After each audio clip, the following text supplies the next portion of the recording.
கட்சி கழகத்துல இருக்கிறவங்களுக்கு வந்து கிடைக்கப்படுறது இல்லை. அண்ட் டிவிகே சப்போர்ட்டர்ஸ்க்கு வந்து இந்த ஃபார்ம்ஸ் எல்லாமே வந்து கிடைக்க மாட்டேங்குதுன்ற ஒரு கருத்தையும் வந்து அவர் வந்து சொல்லியிருக்காரு. இந்திய தேர்தல் ஆணையம் வெப்சைட்ல வந்து பூத் லெவல் ஆஃபீஸர்ஸ் வந்து அந்த ஏரியாவுக்கு வந்து யாரு அண்ட் அவங்களோட மொபைல் நம்பர் என்ன, இந்த டீட்டெயில்ஸ் எல்லாமே இருக்கும்.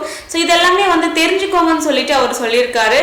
அண்ட் அது மட்டும் இல்லாம உங்களுக்கு தெரிஞ்சவங்க தெரியாதவங்க அவங்க எல்லாருக்குமே வந்து ஆன்லைன்ல பண்ற மாதிரி இருந்தா அவங்களுக்குமே வந்து ஹெல்ப் பண்ணி கொடுங்கன்றதையும் அவர் வந்து சொல்லியிருக்காரு.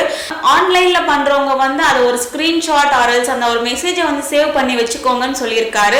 ஜென்சி இவங்க வந்து நியூ ஓட்டர்ஸா இருப்பாங்க. இவங்களோட ஓட் வந்து ரொம்பவே வந்து ஒரு இம்பார்ட்டன்டான ஒரு ஓட்டு. அண்ட் அவங்க ஒரு ஃபார்ம் ஃபில் பண்ணும்போது அவங்களோட டீடைல்ஸை கரெக்டா வந்து ஃபில் பண்ணுங்கன்றதையும் அவர் வந்து கேட்டிருக்காரு. அண்ட் அது மட்டும் இல்லாம இப்போ ஆதார் கார்டுல வந்து என்ன ஒரு நேம் ஸ்பெல்லிங்கோட இருக்கோ அதே மாதிரியான ஒரு நேம் இருந்தாதான் வந்து அது ஏற்றுக்கொள்ளப்படும்ன்ற மாதிரியும் வந்து சொல்லப்படுது.